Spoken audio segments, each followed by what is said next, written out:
Hi, my name is Marissa Christensen, and I wanted to pop on here and make a abridged version of my testimony. The last one was an hour and 5 minutes, and I really felt the need to just get it out there. That was take probably 145, and I just needed to get it out there. I am not the most eloquent and put together person.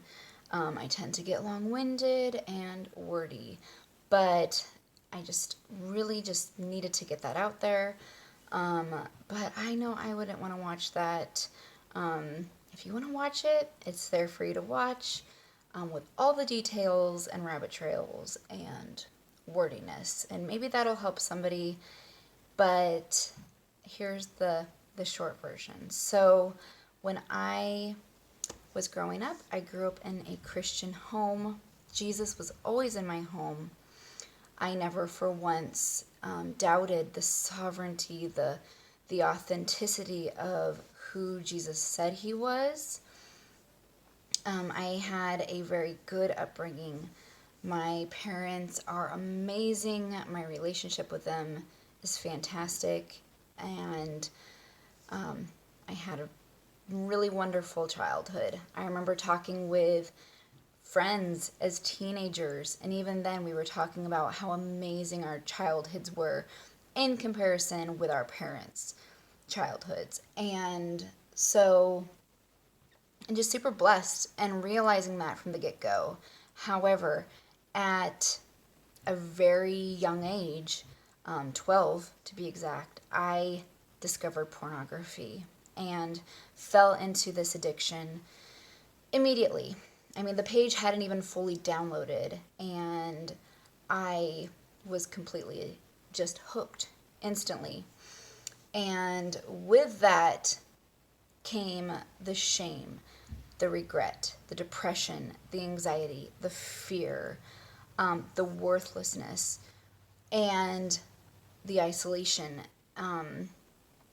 And I was stuck, and I couldn't talk to anybody. And growing up in a Christian home, I knew that that was wrong. And I knew that this was also a man's problem. It wasn't ever something that was really talked about in my church. And I don't think many churches at all, here's my cat, Thor, many churches at all were talking about it. And I don't think it is talked about enough in church, period. Which is really unfortunate because it is such a rampant issue, and with not just men but women too in the church. It's awful.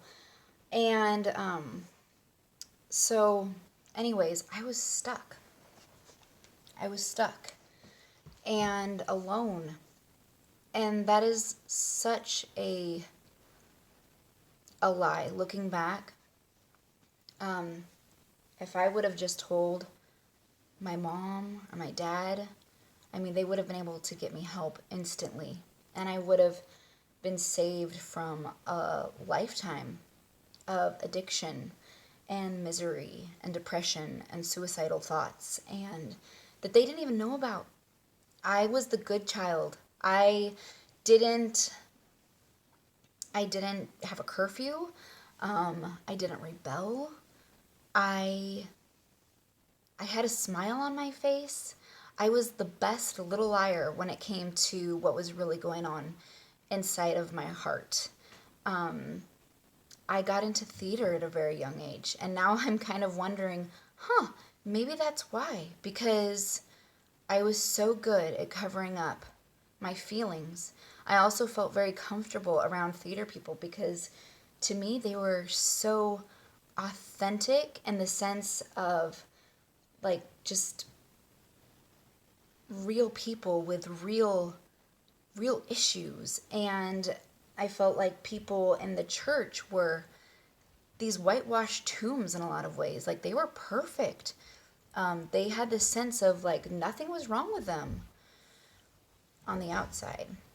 And now I'm realizing that we have all fallen short of God's glory. And the thing is that is just such a lie from the enemy. And I think we need to really be okay with telling our stories, being okay with acknowledging the brokenness in our lives. So here I am telling my story, because I think we need to be able to talk freely about what's going on in our lives and acknowledging the humanity of our brokenness. So I was stuck, you guys. I knew exactly what I was doing. I knew. And because I knew that it was wrong, because I knew that I knew it was wrong, but I also didn't understand so much. I didn't sign up for an addiction. I didn't even know what an addiction was at 12 years old. But yet I was so stuck, and I couldn't talk to anybody about it. And from the ages of 12 to 15, I knew that I must be going to hell, because if Jesus was really the Lord and Savior of my life, then why couldn't I stop? Why was I so stuck? And it was horrible. I would dream about hell every night. And I would write letters to neighbors who I knew were not Christians, who were like outrightly, living their lives the way they wanted to live their lives. And I would write letters that contained the gospel in them, and I would let them know that Jesus loved them and died for them, because I didn't want them to go where I was going, because I knew where I was going, and I didn't want them to come with me. I was also reading the Bible like crazy, and I would hide it behind my school books because I didn't want my parents to know that I was reading the Bible so much, because I didn't want them to ask questions and think that there was something up, because there was no way I could have told them. I was so bound by fear. And this went on for 3 years. And it was at the end of those 3 years that I finally realized one day. It was like I was at the ocean, and we were camping, and I was writing notes in the sand. Jesus loves you. God saves, like all sorts of things like that. And the waves kept washing it away, and I was getting so frustrated because I had to keep rewriting it. And it was like Jesus said, "Stop. Don't you know that what I did on the cross for you was enough? And that you're adding on to your salvation. There's nothing you can add, Marissa. What you are trying to do is but filthy rags." And it was in that moment that I realized just the teensiest tiny bit of grace. And that it was this free gift. And there was nothing that I could do. It was completely undeserved. And I just felt this weight lift off of me. And I could breathe for the first time in years. And I realized that I was saved. And did my addiction go away? No. No. But I realized that I was saved and that God was walking with me. And it was as if like something like this relationship happened. This like something had shifted. It went from being my parents' relationship to all of a sudden now I have this personal relationship with Jesus. And it's not this religion, this far off holy God. Like, yes, God is so holy, but now he wants to be here with me. He wants to walk alongside with me. And I'm realizing that he's been there the whole time. And I was so happy. And so that was like the beginning.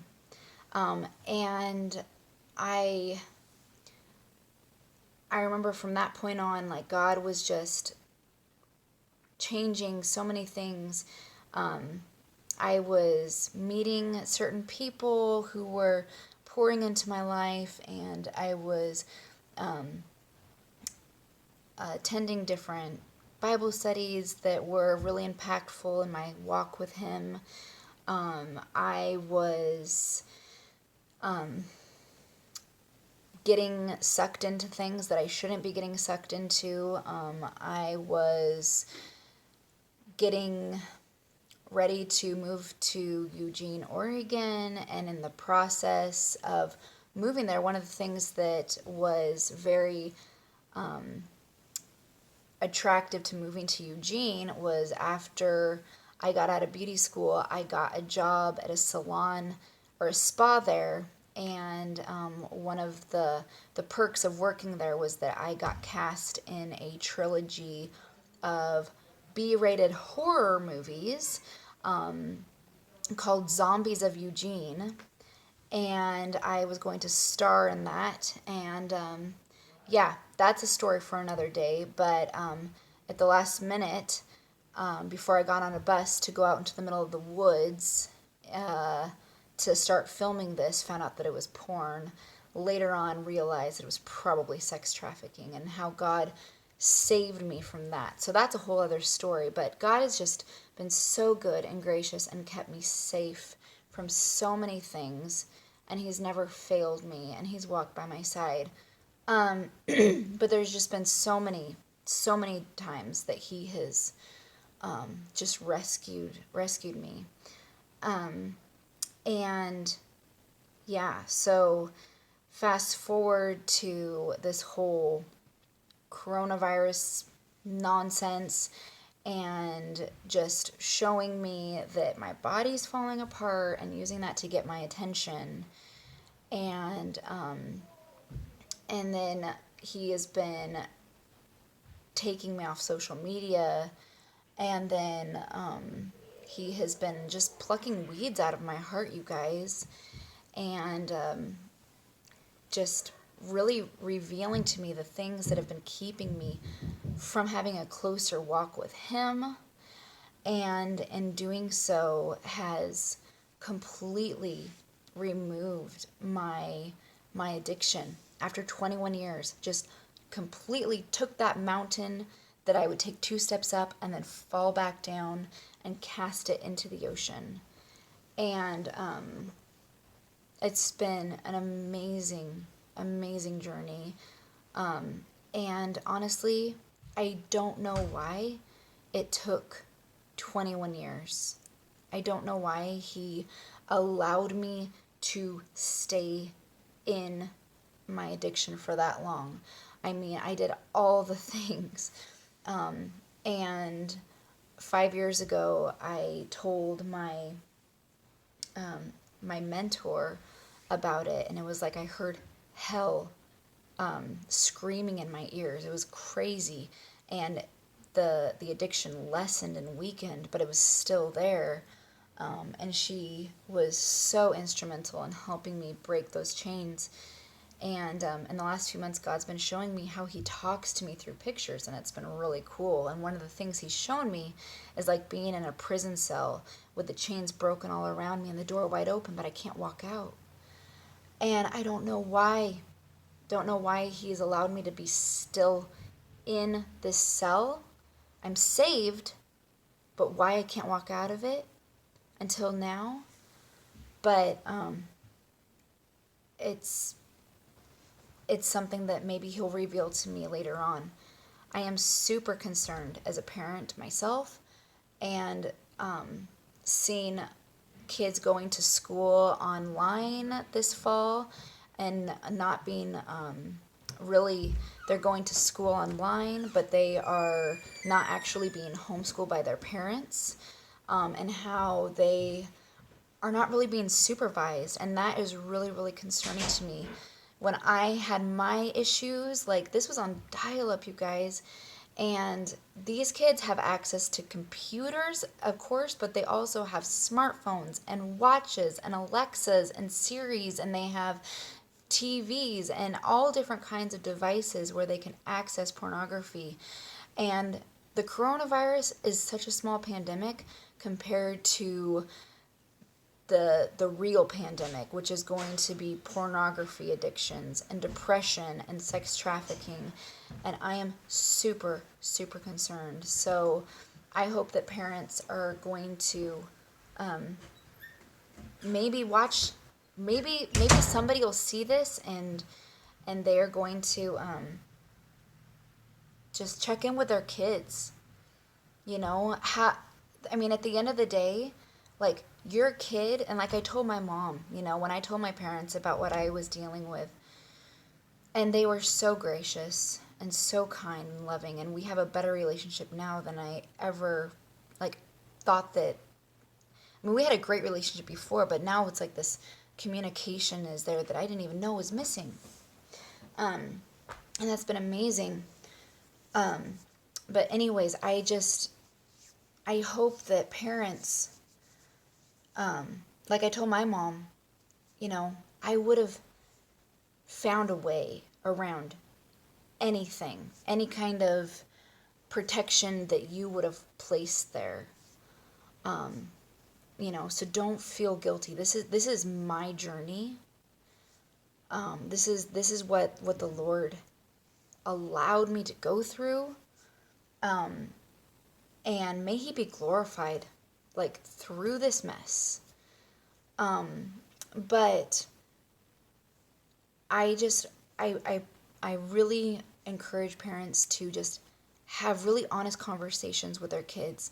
If you have gone through something similar, don't be afraid to talk to your kids about it. I think that when your kids can see that you have had struggles of your own and be able to have empathy with them, that's going to just open up so much communication, and it's just going to be huge. And you're going to be able to have just a relationship that you didn't even know was possible, and that's going to go a long way, even better than filters and all sorts of stuff, because those are a joke. And there was one other thing I was going to say too. Praying for your kids. So important. If there's, the biggest thing is that at the end of the day, your kids are really God's kids. My parents had no idea that I was going through what I was going through. On the outside, I looked like I had it all together. I was the good one. My poor brother, I think, got blamed for my search history more than once. But I didn't, I looked like, you know, I was the one who was doing all the right things. But on the inside, I was dying and filthy and broken and couldn't talk to anybody about it because I was so stuck and I was so depressed and I was having suicidal thoughts and I was so captive by my own fear.